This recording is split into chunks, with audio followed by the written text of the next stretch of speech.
Okay,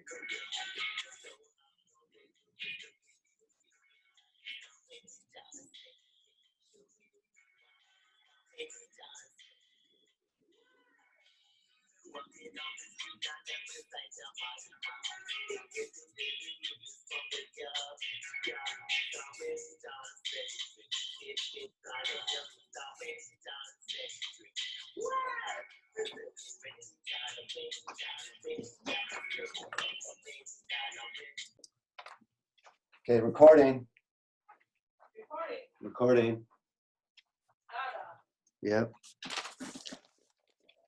Hello, everyone. My name is Cameron Weber. Welcome to our new Hardfire media project called Liberal Conversations. Today's topic is the coronavirus and the Great Suppression, written here in both English and Mandarin. And here's a sign we got when they kicked us off the tennis court. While we were on the tennis court, they kicked us off.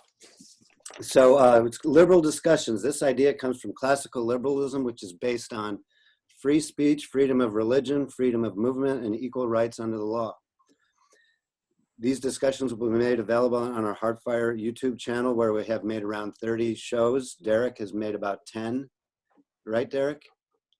About that, yeah. Yeah. We made the most recent one on public goods. That was a good discussion. We had been recording at the Brick Media House in downtown Brooklyn, which of course is closed now. So now we're doing independently. The main theme of today's discussion is that society is facing a trade-off, or has faced a trade-off, where the crisis is dissipating a little bit. The trade-off, to put it bluntly, is between death due to communicable disease or death due to the suppression of economic activity by the state. There will probably be more questions than answers, but let's give it a try. Today on the show, and in alphabetical order, we'll start with Brad. Maybe you could just say a word about yourselves. And so Bradley will start, and he's our resident conspiracy theorist and believes everyone is in a psychological clampdown. Do I have that correct, Bradley? Yes. Unfortunately, yes. Is there anything else you want to say about yourself? I have my bachelor's degree in economics, and I majored in international economics and banking, so it's kind of germane. Yeah, it's right up our alley here. And then next is Derek, a frequent and valued Hardfire partner. Derek. Hi. Yeah. So we're here in our own individual homes because we're locked down, I guess. I don't know. I'm not locked down. Next is Francisco, a fellow PhD economist who is more Keynesian mainstream than I am. Do I have it right, Francisco? Hi, everybody. Yes. Thank you for this invitation, Cameron, and to everybody. I look forward to our conversation, and we'll figure out what's going to happen in the next couple of months, right? It's very interesting.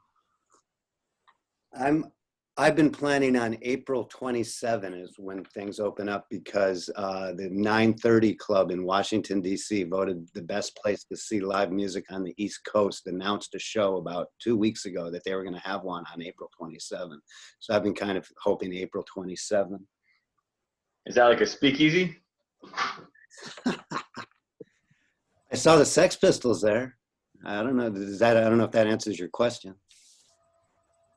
No, I'm more concerned about whether it will be able to be open. Oh, how would they be able to do it? Yeah, what gives them the right to determine that that's when they're going to do it? That's a good question. Right. Okay, so as everyone's still with me, we still got sound and everything? Yep. Okay. As a host, I would like to point out a few things. Right, so I'm the host. I'm Cameron Weber. I have a dual PhD in history and economics. And before that, I was a diplomat and I was chief of financial oversight of the U.S. State Department. This is my home. We're hosting the show. Our director is Dr. Xiaoxi Long.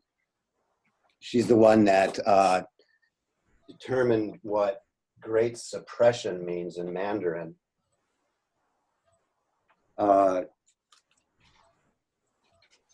Let's see, so Economist magazine, first it was this, the world is closed, and then the next week is everything's under control, big government, liberty, and the virus. And there's the you know, everybody's walking the dog, I guess.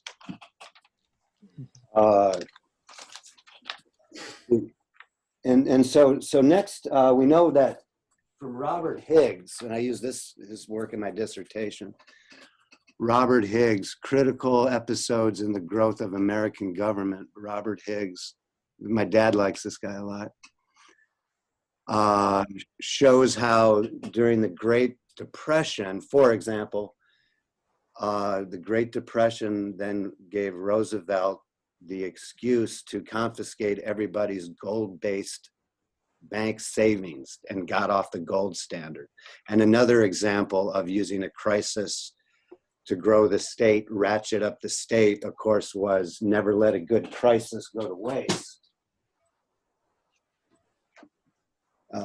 Dr. Aldape knows this guy, Philip Murawski. He got it wrong. They said never let a good crisis go to waste, and that was the Affordable Care Act of 2010.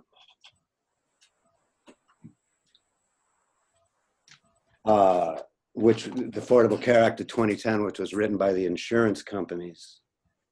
We know one thing, if and when the lockdown ends, is that the state will have gained more power over people's lives. New York Times, if it's in the New York Times, you have to believe it.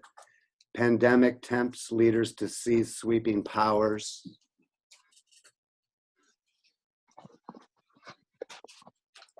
Donald Trump invoking wartime law to require firms to make things instead of free trade. The last point I would like to make here is that the WHO, not the rock band The Who, but the UN organization The Who, supported the mainland Chinese suppression of human rights in order to contain the virus. And note too that our current mayor of New York City, we're all in New York City, right? Doesn't matter where we are, is known to have said this crisis is a good opportunity to nationalize industry. With these ideas in mind, let's hear from our guests if they have any comments they may have on these points. So now just open chaos ensues. Have at it. Don't be shy. Well, my concern is how organized is their plan? I feel like we're moving in that direction, but I'm not sure if it's with a clear intent or just a series of random opportunities that are not going to be rolled back when the crisis ends. Yeah, I'd like to. So here's Anthony DeJasse. I know Francisco and I watched an interview with him one time. I didn't understand anything he said. That was 10 years ago. I watched it again and I understood almost everything he said. But he said, you know, under economics, we have this self-interest assumption, or am I wrong, Francisco? Yeah. And, you know, whatever, enlightened self-interest. But so the DeJasse, who was fled Soviet Hungary, said that that the state's purpose is to grow its discretionary power. And so, in answer to Derek's question, I don't know. I did work for the U.S. State Department for 13 years, and I did see a lot of arrogance. What struck me is that for all of us, I think this is supposedly an unprecedented situation. It's described as an unprecedented situation, and what surprised me is simply how comfortable and how easily Or at, So we're gonna stop recording, and then we're gonna pick up again.